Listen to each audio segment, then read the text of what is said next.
Welcome to Unplug IT. I'm Darrell Webster, your host for today, and we're going to take a look at security in Microsoft 365. Why should you care? I've got a special guest who's going to take us through 5 things that will help us to progressively go through this and understand why it's important. Let's get into it.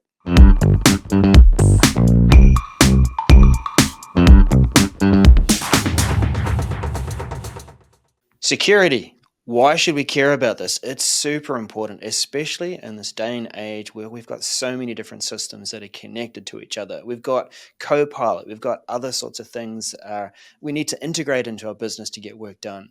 So I thought that I'd bring along a good friend and expert on security. This is Alistair Pugin. He's a Microsoft MVP, co-founder and CEO of YMD. Welcome, Alistair. Mr. Webster, good now. I think that's the official term, right? That we coined it when we started when I got involved in regarding 365. It's great to be here. Yeah, definitely. So you've got quite a good, concise, if I can call it, run through of security capabilities and a talk here. Now it's going to be interesting as we go through it because. So how are we going to start this, Alistair? Let's bring this up on screen. You've always got great slides too, by the way. I always love the vibrancy and that it's very eye-catching. For the longest time, we believed that security was an IT function. And because of the cloud, a lot of this has changed. We no longer care about a perimeter network because cloud does not have a perimeter. Content is stored across the globe, anywhere. You know that movie, Everywhere, All at Once, Everything at the Same Time. I can't remember the name, the proper name. But security has become the biggest thing outside of artificial intelligence. Those are the two things, right? And for the longest time, when you look at probably the last 4 or 5 years, and with everyone working from home, security has, catapulted to the front. If you look at outside of prompt engineering and AI skills, the other one is security, cybersecurity resources, security operations center analysts, compliance experts, and so forth. So security has been pushed to the fore because people are working from anywhere on any device. And the patterns and practices has been around for a while, but it's important to understand what it means to Microsoft 365. And I've been talking about compliant security or compliance since the beginning of Azure Information Protection and Rights Management, even before that. This has sort of morphed into, speaking to customers about not only physical security, virtual security, and data security. So why should we care, Darrell? I mean, it's always the question that I ask customers when they want to talk about security. Now, we know that the Microsoft 365 community has got a maturity model for Microsoft 365 and these various competencies, collaboration and so on, and there's a compliance competency as well.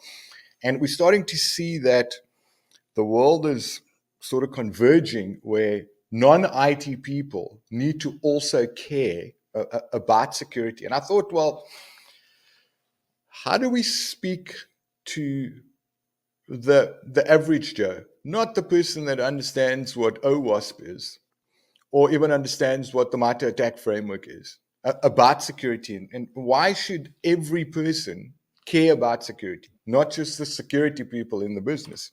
Because when we look at statistics, I mean, this is an article out of the UK around breaches. And this was the Jan-Feb stats of 2024, the beginning of this year, when we start looking at 29 billion, right? It's a lot of zeros, known records breached, right? Last month, Jan, it was, 2 billion. And this is important, right? And everyone should worry about these things because it's a massive concern. We've seen the documentaries, right, where people's life savings has been stolen. And this is all part of even the FBI, right, has got a platform where they talk about, they're listing the complaints, the internet complaints. It's ic3.gov. It's handled by the FBI. But if you look at these numbers, right, the last 3-year complaint loss comparison, business email compromise, the second one on that list, business email compromise, it's an identity theft thing, $2 billion, almost $3 billion, right? average Joes, average individuals. So it's vitally important. And even Microsoft themselves have been hacked, right? Now, we think that, oh, no, it's a massive thing. This is the Midnight Blizzard article from the beginning of the year. I think it was the 25th of Jan when it was published, where one of their tenants, an older development tenant, was compromised, and there was lateral movement by the nefarious character that actually got in. What's Understand lateral that these movement things there, are... Al? What's lateral movement? Lateral movement is where you get in. So Mm, a simple thing, you've got three virtual machines. One virtual machine is compromised. Lateral movement would mean that threat actor has actually got access to the other two machines. So sort of lateral, right. you're moving across the stack. Yeah. Mm-hmm. And that's typically what happens. A attacker gets in, and typically they'll compromise an identity. And whatever that identity has access to, they now have access to. So it's not just the Mm, desktop that they've got access to, it's everything that desktop and that account has access to. So right. SharePoint, OneDrive, Teams, some other applications on the back end, maybe even a database, lateral movement. So Mm, understand that when attacks happen, depending on the type of attack, and we'll talk about the attacks, it really drives home that when they get in, that they typically, in the gaming community, we call them campers, right? You sort of hide and you wait for someone to run past and then you snipe yeah. them. They become campers, and they're typically in for a while and they sniff around. So lateral movement is a thing we care about. Mm, And, everyone thinks when we watch these movies like Hackers and a few other movies, we either think it's a consortium of people, and it's crazy to think that people do that. But what people don't realize is that it's cheap, right? It is cheap to do these things, right? I mean, when we start looking at what it actually costs for a zero-day attack, or a denial of service attack, some ransomware, we've seen ransomware quite a lot. They mm. compromise the disk and then they try to sell it. So hiring a hacker to compromise an environment is not an expensive thing, right? It's literally When not you an showed me expensive this, thing. I was astounded because this makes the cost worth it. It's so low that just pay a bit more money, have a bit more of a surface area, or a bit more volume to attack, and it's just crazy how easy it is. It's as cheap as any other service, even cheaper, right? And hackers for hire. You've seen Silk Road and those sorts of things. This is just another, addition to what that looks like. And there are ways and methods and means to work through all of these things and make sure that even if someone, a competing customer, a company, a competitor out there, or just a disgruntled employee because that person didn't get that raise, goes out onto the dark web and hires someone to compromise your tenant. Mm. There are means and ways of making sure that you protect yourself. I suppose that's the big thing. Mm. So we're definitely going to get into one of your core tenants with protection, where it all starts. So tell us a bit about zero trust. What does this mean? And zero trust it's not a methodology, it's a construct. It's not like CIS or NIST from a standard perspective. There's a framework within it, and it's supported by Microsoft. Mark Simos has driven it quite hard with Open Forum, and it's a set of principles that you can use inside of your organization to better the security posture. And we're going to be using those words, security posture, quite a bit.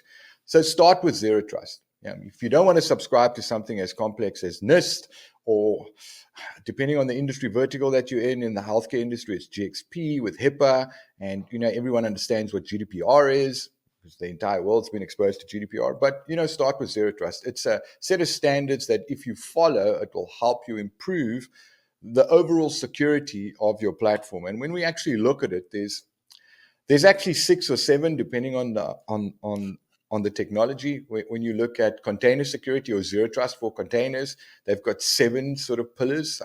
Traditionally, we work on 3: verify explicitly, least privilege, and assume breach. Now, Microsoft has been doing least privilege for the longest time. For the SharePoint people, you should understand what least privilege means. If a user's in two groups, SharePoint groups, the one with the least privilege is the one that, from an authorization perspective, if you've got visitors and member rights, you've only got visitor rights, right? If you're in both groups. And Microsoft has been doing least privilege for forever. Verify explicitly, vitally important. Verify the identity, because I wouldn't say no longer, but people are no longer hacking firewalls because perimeter security is no longer a thing. I sit at home or I sit at a coffee shop with Wi-Fi and I connect to the internet and I'm connecting to my tenant. So it's no longer about protecting the perimeter. It doesn't exist because people are working anywhere all the time. And then for me, the biggest one, the biggest one that you should lead with, forget the other two, assume breach. Assume that someone is in your environment. So how do Mm. you mitigate the risk of the fallout or the shrapnel, right? So, Well, you Al, shoot a rocket just a, launcher into a ground, a the thought Quake on people, this. it's all about shrapnel. Is it a bit like I think about fighting a forest fire. Like once it's in, you've got to try and segregate it, try and cut it off, try and isolate it. Is that really the principle here with That assuming breach? analogy is actually great, right? So if you look at firefighters, they will usually dig like a trench so that the Mm, fire can't hop over into another area. If they don't have a road, they dig a trench so that the fire can't jump over to the forest on the other side of the trench, right? It's the same thing. It's reducing the exposure to that threat. So always assume breach. That if someone had to get in, mm, how can you contain the exposure and also the data that they could possibly get into? And the reason why we do this, right, is because we need to mitigate the risk. It's all about risk profiling. There have been movies. I think there was an Adam Sandler, Ben Stiller movie where he's an insurance guy and the guy's on a boat and, he continually works through, how risky is this guy if we had to give him life insurance, right? And it's mm, typically the same thing that we do. And there's, again, three components to zero trust from a control strategy perspective. Signal, decision, enforce. So understand the signals. I'm coming in, my identity is fine. I've got multi-factor authentication, but there's a user risk and then there's also device risk. I'm coming from an unsecured or an unmanaged device and I'm sitting in an unknown location. Do I allow that user to come into the platform? And we'll talk about conditional access in a bit. So signal, identify the signals. It's a managed device from a secure location, multi-factor authentications on. There's no crazy risky behavior, like impossible travel and a few other things. You make a decision on that and then you enforce those policies for your Teams environment or your SharePoint environment or even OneDrive and everything else that's in your tenant. And it's a simple thing, right? But, it does mm. also get complex because Microsoft, this is actually part of the Microsoft cybersecurity reference architecture, and it's a busy diagram, right? I want to talk about the things on the left, which is probably the biggest issue that you're going to have: managing the endpoint, mobile phone, tablet, notebook, desktop, PC, and then the identities that use the devices to access your data, your apps, and your infrastructure inside of your environment. And Microsoft's got a plethora of products that allow you to build out this zero trust architecture. The big one, policy optimization, and obviously zero trust policies in the middle. And you'll notice there it talks about conditional access, but we do have a slide that explains what conditional access is. So your threat landscape is really everything that's on the right: data, apps, and infrastructure. And what gets compromised is the things on the left, the identities and the endpoints. Someone hacks a desktop, they've got control of the desktop. Someone compromises an identity and they're logging on as that person, right? And that's where that lateral shift or lateral movement happens. So it's definitely something that we need to consider when we start looking at how best to protect your tenant. So if identity is taken care of and you've checked out a few things about where they're coming from, I know we get into conditional access a bit later, but is app security a concern as part of this um, way of protecting It, yourself? it It definitely is, right? And we've been talking for probably about the last year about application security. And the reason why I want to bring it up Every application that sits inside of SharePoint or even Microsoft Teams gets published to your tenant. It gets added to your tenant, right? And if you go listen to Andrew Connell, who is, he is Mr. SharePoint dev and Teams dev, he talks about building single page applications as a Teams app, right? It's the easiest thing to do. And also you've got complete control of what the look and feel of it is. And we've built single page applications for something like Viva, right? Viva Learning specifically. But when you actually look at it, how it actually gets published into your environment, it's too easy to get wrong, because this is a screen out of UnplugIT, the app registration component. And I can select a single page application there, which is right at the bottom, or anyone, a public client or even web, and I don't have to put any auth on it. Really? So I can publish, I can go into Visual Studio, I can use the Teams toolkit to build the Teams application. I can add it to my tenant, and I can get my IT team to make it available inside of Teams with zero auth.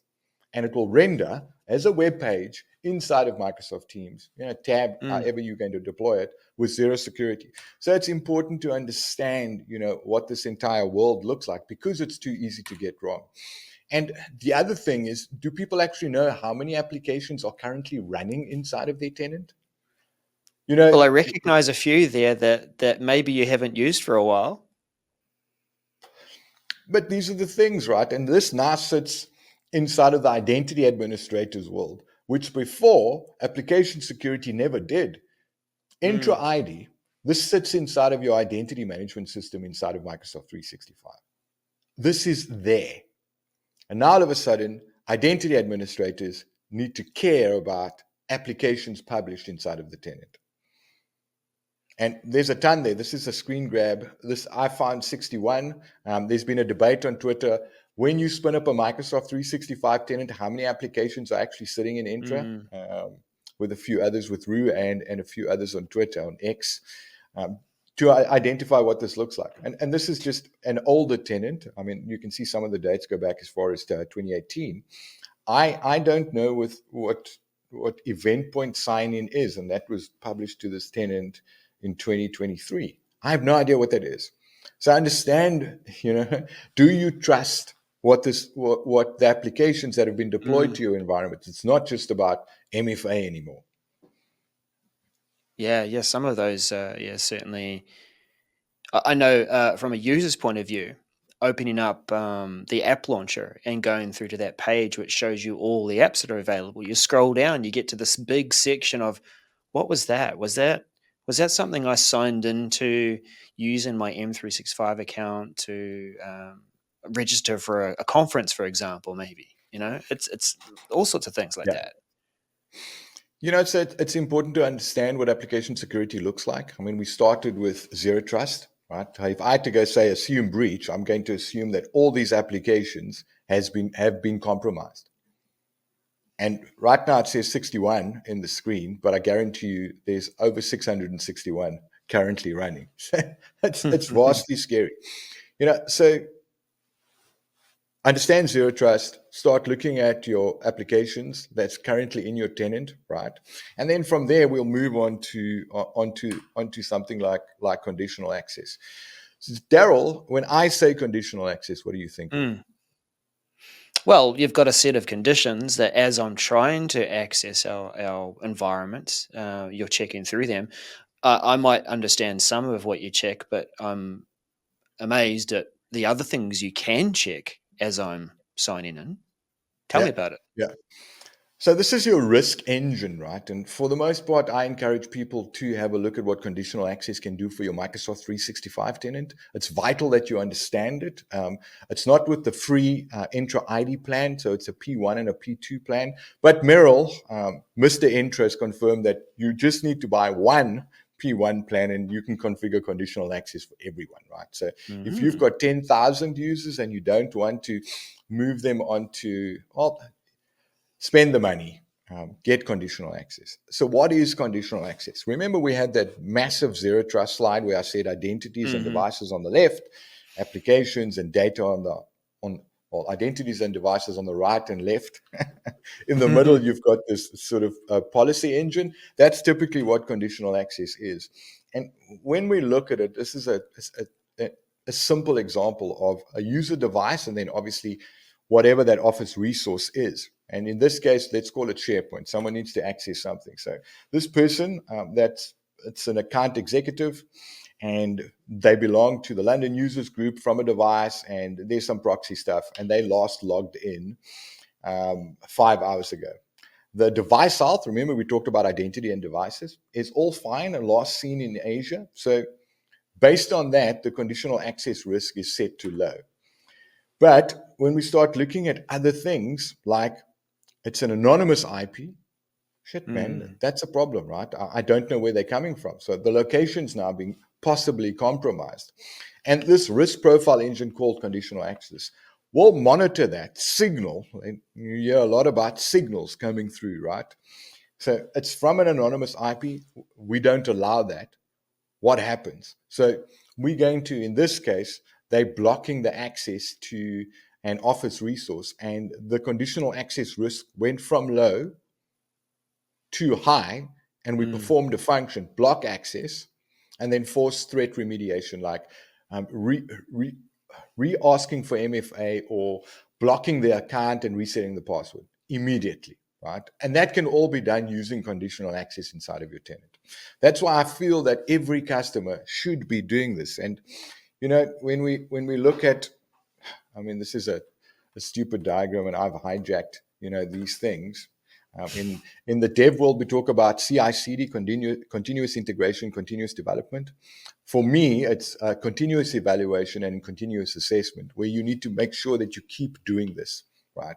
Now, switch on conditional access. You can actually run it in report-only mode, like a simulation mode, because conditional access, you could lock yourself out of your tenant. So be wary when you're configuring it, but it's important to understand that you can mitigate risk and not only reduce your exposure immediately, right? So something like impossible travel, right? I log in from Cape Town, South Africa, and 2 hours later, it looks like I'm logging in from Arizona. That's called impossible travel. I cannot travel. I might have a proxy that's routing me through Arizona, but I can do something with that signal that comes through inside of my Microsoft 365 tenant. It sits in Defender XDR, and I can then block the account and do a password reset. So always be checking. And it's good to hear that a number of those things can be automated too, because if it was one person's job to try and go through logs and figure all of that out and take the right actions, they really couldn't keep up. Yeah. So we've started on the left, and was it the left or the right of The your left. left, my right? We've looked at identities and devices, and we've shown an example of how you can measure the risk from a zero trust perspective using something like conditional access, right? I mean, what would be the next thing we talk about, Darrell? Well, once you've got access, you've got to do something with your data and make sure that's secure. 10 points for Gryffindor right there. Or reading the slide. So data security is probably the next place. And when we talk about data, we talk about structured and unstructured data. And for those who've known me for a while, you know that I spend a lot of time in Microsoft Purview. And we went through that renaming debacle when they launched Azure Purview, and they decided to call the Compliance Center Microsoft Purview, and everything needed to be rebranded. And talking about rebranding, Microsoft's got a new interface to Microsoft Purview, the new compliance portal. If you go to compliance.microsoft.com, and what this allows you to do is, remember we said, assume breach, so someone's in. So how do we protect the content? We're working with a customer currently that works with highly confidential information, and this has been one of the conversations. Do we allow OneDrive syncing of content to the person's user profile, their desktop? And what if that device has been compromised? Someone's stolen the notebook, ripped the hard drive out, and there's no BitLocker on the disk, and they've used traditional Linux SAM account hacking, where you can reset the password of local accounts, And typically, you can use a cloud account as a local administrator, and then I've got access to everything that person has access to. In this case, the user profile, right? Now we start looking at, well, I'm using OneDrive to sync documents to my user profile, that users folder that you see on your C drive, users / Alistair Pugin, and then your OneDrive, literally the sync client, creates a folder inside of that, and all data sits in there, right? That sounds So how do I familiar. make sure that what's that, Darrell? It sounds familiar. Yeah. I mean, Just we all something use OneDrive, recently in the news about storing things locally in a user profile. well, we've seen the whole recall debacle, right? That's what I Um, mean. Yeah. same, right? So Yeah. how do we ensure that the object stored locally is also protected? And Microsoft Purview gives you that functionality through things like information protection, data loss prevention. I like the term data leak prevention, right? So when it comes to retention, delete things at the right time. And then also things like insider risk, because a lot of the times a disgruntled employee is going to be doing stuff. Well, we've got a customer that they bring in a lot of contractors to build things, and then the contractors leave. And typically what they do is they walk out with 200 documents that they've either created or as a team they've created. And they always see someone clicking that download button where they're downloading 200 documents. Go into a library, zip, Mm. select all, hit the download button, right? So there are things that you can do with Microsoft Purview that helps secure your intellectual capital as an organization. Stuff like information protection, right? Put an information protection policy, and also that conditional access part. You can apply information protection and retention policies and data loss prevention policies on the fly based on risk, which is super cool. And now, because everything is AI, you've now got an AI hub, which is currently in public preview inside of your other compliance center, or Microsoft Purview Governance, Risk, and Compliance Center. I think that's the official name, where you can do some cool stuff with AI. And then, obviously, naturally, once you've got your data protected, you've got your identities Hmm. protected, you've got your devices protected, you're continuously evaluating signals, and you risk profiling your users. You kind of okay, hey?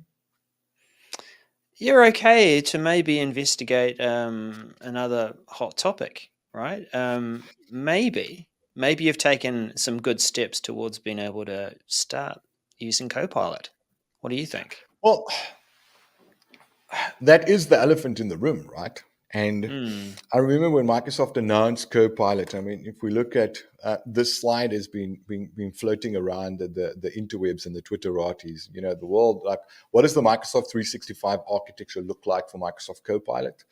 Um, and we've heard about the semantic index and the kernel and all the language models that's associated with this, be it a large, a small, or a medium language model, and token generation, and the cool stuff on the back. But what Microsoft has started doing, and it's funny because for the last 20, 30 years, we've been telling people, if you don't fix your information architecture, you're never going to find information. If your information architecture is wrong, even Copilot won't find your information in a concise way. So all of this is vitally important. And, to such an end, uh, Microsoft now gives you the facility to switch off certain sites from being exposed to Copilot from a search perspective, but it switches off search. So, fix That's your one information approach. architecture. Well, it's a stopgap, right? Yeah. While those companies that you've been talking to for the last 20 years about proper information architecture, right? They're now coming back to you and say, hey, you remember that governance document that you wrote for us in 2012 that we Mm. printed, we signed, and we put it into a cabinet somewhere, and we said we have a governance doc. And when auditors come in, we show them the doc, and then they say, great, you've got it, we moved on. Yeah, can you actually come and implement that information architecture blueprint or strategy from a governance perspective? Because it's important to understand that Copilot's only as good as the grounding and the ragging that you have from a information architecture perspective when you structure content, inside of your Microsoft 365 tenant, so that Copilot can actually, the value of Copilot can be realized. So it's important to make sure. And also, from a security posture perspective, you don't want to expose too much to Copilot if you're not doing the proper security trimming when it presents that information back in very much the Mm. same way that you did security for search. Same principle. Same principle applies here. So bring it all together, Al, because we've talked a lot about different levels of preparing yourself for security, making sure that it is zero trust, and now we're ready to have a better environment for Copilot, more secure. Um, how do we pull this all together? Look, it's massively confusing if you've never looked at these things, and to condense this into sort of 35 minutes of conversation with you, and try to get a point across, right? A lot of people will look at this, just that one slide, that zero trust control strategy slide, where you've Mm, got boxes and you've got products, and it's massively confusing, right? But my final thoughts, right? Vitally important that you sort of follow this guide, right? Identities is the biggest problem inside of your organization, because the end user doesn't care. They want to log in and they want it hmm seamless with single sign on. They don't ever want to think about passwords. And luckily now with MFA, you no longer, that password reset policy that was always 30 days that needs a Yeah. heavily complex part, you no longer have to worry about that because you have MFA. It's even Oh. in the tenant where they say self-service password reset. Go look in your tenant, it'll tell you you never have to worry about it. It's no Mm, longer a thing. Set passwords to never expire, but make sure you got MFA on, right? hmm So for me, MFA is critical. It's vital. Don't operate without MFA, but then also do risk profiling from an identities perspective, because it's the identity that's being compromised. And also mm. understand the reason why we want to introduce conditional access, because you can, if I had to clone, and we've actually seen this, you can walk into a mobile phone shop, and if you pay the manager enough money, they'll clone your SIM, right? And now I can fudge MFA, right? So Mm. MFA is not the savior that it's always purported to be. Conditional access is. A zero trust, definitely start with assume breach, forget verify explicitly, and um, least privilege, that's there by default. But zero trust, at least have an understanding of a strategy that you want to work through. Always be checking ABCs, right? Always be closing. In my case, it's always be checking. So you can't set and forget and go, great. Microsoft's got tools like security posture inside of Defender XDR, and a few other places where you can check your security posture score. And they've, again, it used to be called Secure Score. It's now security posture. Also understand weird terms like cloud security posture management and extended security posture management, all the acronyms. And then last but not least, trust but verify. Yeah, assume breach, verify explicitly, don't trust. It's a great concept, but in today's, there's no green fields. It's a brownfields world. We've got shit running that's been running for however many years. Go and trust that what you have, you can't just switch everything off. And I mean, we've done this debate at Ignite, Darrell, where you're switching everything on or switching everything off, right? Yep. You Yep. can't switch everything off because all of a sudden you care about security. So trust what is there, those applications, but verify that those individual applications do not have access to things that they shouldn't have access to, because there is an identity that it's using to access that application. It might be a service principal or a managed identity, but understand that those things can also be compromised. Well, look, Al, And that's it's it, been Darrell. That's it from me. a pleasure to have you here and given us this rundown. But I think what I take away from this too, even though you've given us 5 points, we have to take the time to look into each one and really think about how to implement those levels of security. So, thank you for being on the show for Unplug IT. Is there anything you'd like to sort of leave as to where people might find you on the internet? You can find me on Twitter, LinkedIn at Alistair Pugin. You can head over to whymodernizewithaz.com. That's our official website if you're into modernizing tech in your world. And yeah, hit me up on Twitter. Thanks for having me on the show, Mr. Webster. Awesome. See you again. Ciao, ciao.